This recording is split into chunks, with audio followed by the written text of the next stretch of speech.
Sorry, guys, that stopped us at an exciting part. Let me start again with what the witch is saying. Fool, said the witch with a savage smile that was almost a snarl. Do you really think your master can rob me of my rights by mere force? He knows the deep magic better than that. He knows that unless I have blood, as the law says, all Narnia will be overturned and perished in fire and in water.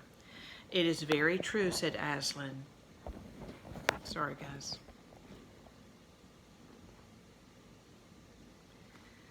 I do not deny it. Oh, Aslan, whispered Susan in the lion's ear. Can't we, you won't, will you? Can't we do something about the deep magic? Isn't there something you can work against it? Work against the Emperor's magic, said Aslan, turning to her with something like a frown on his face. And nobody ever made that suggestion to him again. Edmund was on the other side of Aslan, looking all the time at Aslan's face. He felt a choking feeling, and wondered if he ought to say something. But a moment later he felt that he was not expected to do anything except to wait and do what he was told. Fall back, all of you, said Aslan, and I will talk to the witch alone.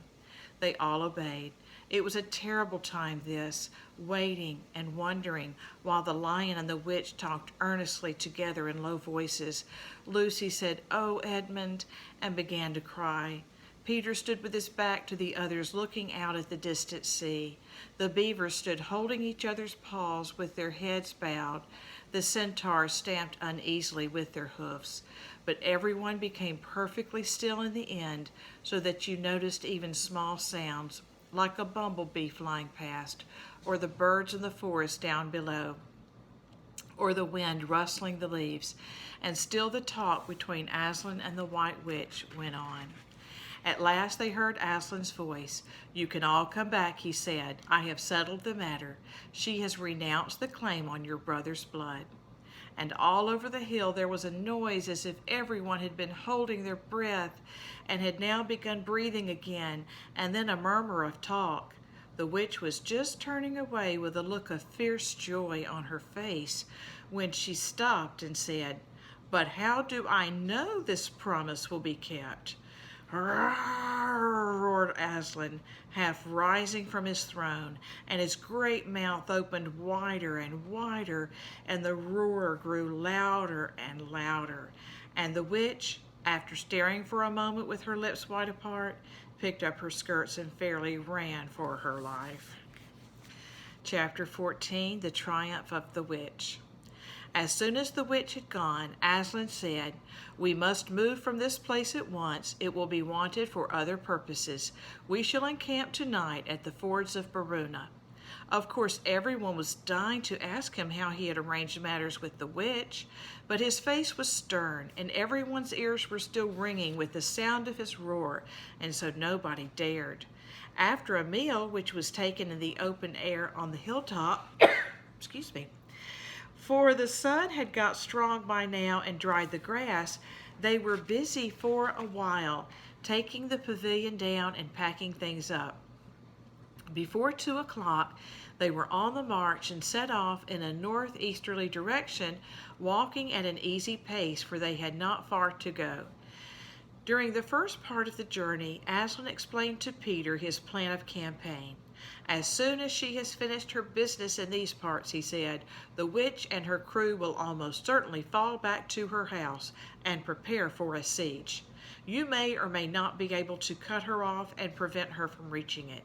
He then went on to outline 2 plans of battle, one for fighting the witch and her people in the wood, and another for assaulting her castle.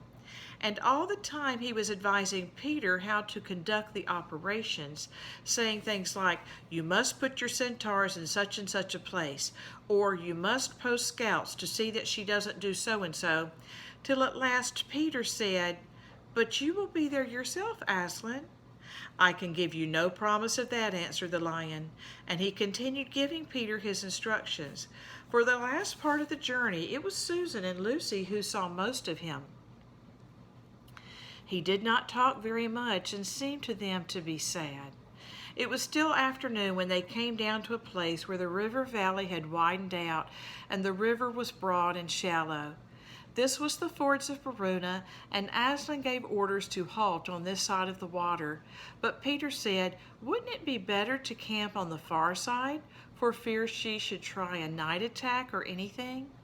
Aslan, who seemed to have been thinking about something else, roused himself with a shake of his magnificent mane and said, what's that? Peter said it all over again.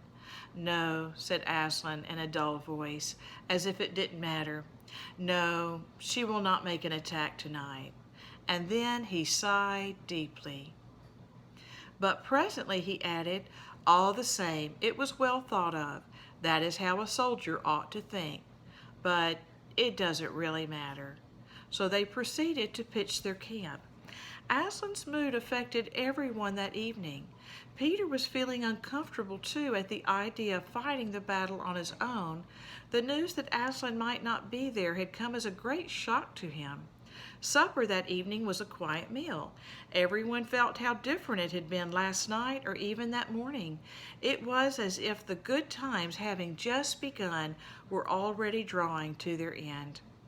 This feeling affected Susan so much that she couldn't get to sleep when she went to bed, and after she had lain counting sheep and turning over and over, she heard Lucy give a long sigh and turn over just beside her in the darkness. Can't you sleep either? Said Susan. No, said Lucy, I thought you were asleep. I say, Susan. What? I've a most horrible feeling, as if something were hanging over us. Have you? Because as a matter of fact, so have I. Something about Aslan, said Lucy. Either some dreadful thing is going to happen to him, or something dreadful that he's going to do. There's been something wrong with him all afternoon, said Susan. Lucy, what was that he said about not being with us at the battle? You don't think he could be stealing away and leaving us tonight, do you? Where is he now? Said Lucy. Is he here in the pavilion? I don't think so. Susan, let's go outside and have a look round. We might see him. All right, let's, said Susan. We might just as well be doing that as laying awake here. Very quietly, the two girls groped their way among the other sleepers and crept out of the tent. The moonlight was bright and everything was quite still except for the noise of the river chattering over the stones. Then Susan suddenly caught Lucy's arm and said, Look! On the far side of the camping ground, just where the trees began, they saw the lion slowly walking away from them into the wood. Without a word, they both followed him. He led them up the steep slope out of the river valley and then slightly to the right, apparently by the very same route which they had used that afternoon in coming from the hill of the stone table. On and on he led them, into dark shadows and out into pale moonlight, getting their feet wet with the heavy dew. He looked somewhat different from the Aslan they knew. His tail and his head hung low, and he walked slowly as if he were very, very tired. Then, when they were crossing a wide open place where there were no shadows for them to hide in, he stopped and looked around. It was no good trying to run away. So they came toward him. When they were closer, he said, Oh, children, children, why are you following me? We couldn't sleep, said Lucy, and then felt sure that she need say no more, and that Aslan knew all they had been thinking. Please, may we come with you wherever you're going? Asked Susan. Well, said Aslan, and seemed to be thinking. Then he said, I should be glad of company tonight. Yes, you may come if you will promise to stop when I tell you, and after that, leave me to go on alone. Oh, thank you, and we will, said the two girls. Forward they went again, and one of the girls walked on each side of the lion, but how slowly he walked, and his great royal head drooped so that his nose nearly touched the grass. Presently he stumbled and gave a low moan. Aslan, dear Aslan, said Lucy, what is wrong? Can't you tell us? Are you ill, dear Aslan? Asked Susan. No, said Aslan, I am sad and lonely. Lay your hands on my mane so that I can feel you are there, and let us walk like that." And so the girls did what they would never have dared to do without his permission, but what they had longed to do ever since they first saw him. They buried their cold hands in the beautiful sea of fur and stroked it, and so doing walked out with him. And presently they saw that they were going with him up the slope of the hill on which the stone table stood. They went up at the side where the trees came furthest up, and when they got to the last tree, it was one that had some bushes about it. Aslan stopped and said, "Oh, children, children, here you must stop, and whatever happens, do not let yourselves be seen. Farewell."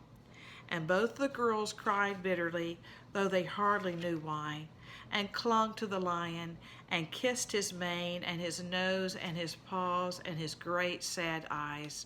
Then he turned from them and walked out to the top of the hill, and Lucy and Susan, crouching in the bushes, looked after him, and this is what they saw. A great crowd of people were standing all around the stone table, and though the moon was shining, many of them carried torches which burned with evil-looking red flames and black smoke. But such people, ogres with monstrous teeth, and wolves, and bull-headed men, spirits of evil trees and poisonous plants, and other creatures whom I won't describe, because if I did, the grown-ups would probably not let you read this book. Cruels and hags and incubuses, wraiths, horrors, ifrits, sprites, orkneys, wooses, and ettins. In fact, here were all those who were on the witch's side, and whom the wolf had summoned at her command. And right in the middle, standing by the table, was the witch herself. A howl and a gibber of dismay went up from the creatures when they first saw the great lion pacing toward them, and for a moment even the witch herself seemed to be struck with fear. Then she recovered herself and gave a wild, fierce laugh. "The fool!" she cried. "The fool has come! Bind him fast!" Lucy and Susan held their breaths, waiting for Aslan's roar and his spring upon his enemies. But it never came. 4 hags, grinning and leering, yet also at first hanging back and half afraid of what they had to do, had approached him. "Bind him, I say," repeated the White Witch. The hags made a dart at him and shrieked with triumph when they found that he made no resistance at all. Then others, evil dwarfs and apes, rushed in to help them, and between them they rolled the huge lion over on his back and tied all his 4 paws together, shouting and cheering as if they had done something brave, though had the lion chosen, one of those paws could have been the death of them all. But he made no noise, even when the enemy, straining and tugging, pulled the cord so tight that they cut into his flesh. Then they began to drag him toward the stone table. "Wait," said the witch. "Let him first be shaved." Another roar of mean laughter went up from her followers as an ogre with a pair of shears came forward and squatted down by Aslan's head. Snip, snip, snip went the shears, and masses of curling gold began to fall to the ground. Then the ogre stood back, and the children, watching from their hiding place, could see the face of Aslan looking all small and different without his mane. The enemies also saw the difference. "Why, he's only a great cat after all," cried one. "Is that what we were afraid of?" said another. And they surged around Aslan, jeering at him, saying things like, "Puss, puss, poor pussy," and "How many mice have you caught today, kitty cat?" and "Would you like a saucer of milk, pussums?" "Oh, how can they?" said Lucy, tears streaming down her cheeks. "The brutes, the brutes!" For now that the first shock was over, the shorn face of Aslan looked to her braver and more beautiful and more patient than ever. "Muzzle him," said the witch, and even now as they worked about his face, putting on the muzzle, one bite from his jaws would have cost 2 or 3 of them their hands. But he never moved, and this seemed to enrage all the rabble. Everyone was at him now.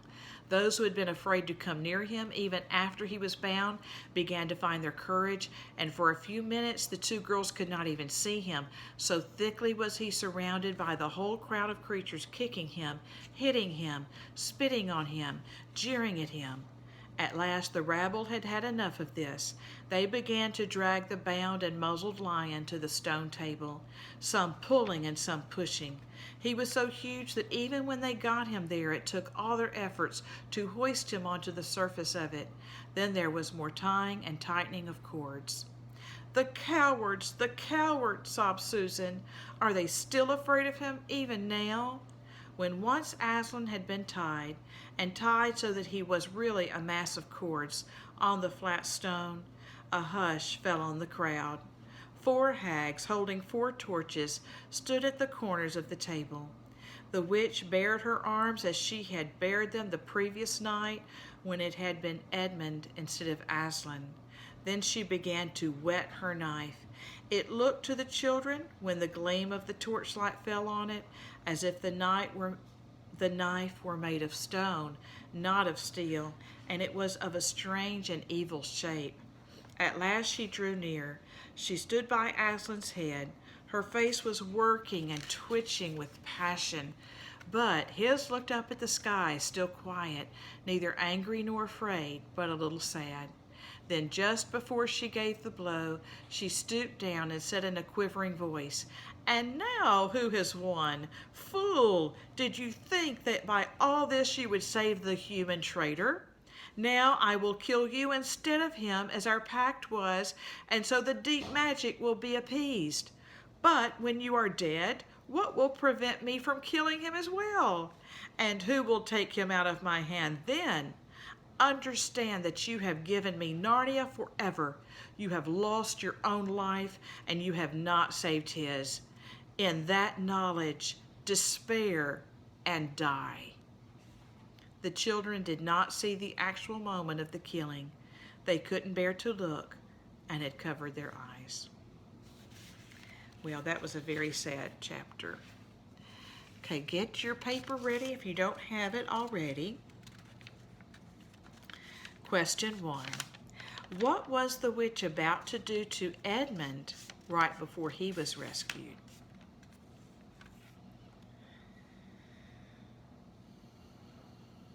Answer, she was going to kill him. I believe she was going to slice his throat with her knife. Number 2, what did the witch tell Aslan? It was something about the deep magic.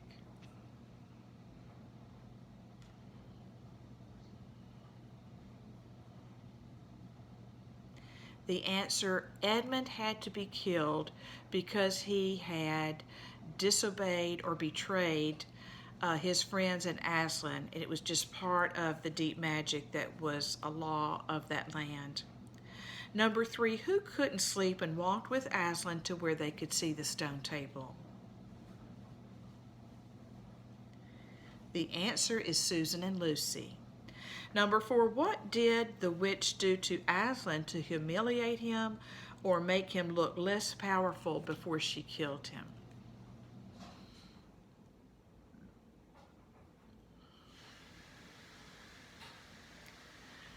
The answer is she had him shaved. And number 5, what did the witch say she would do after killing Aslan?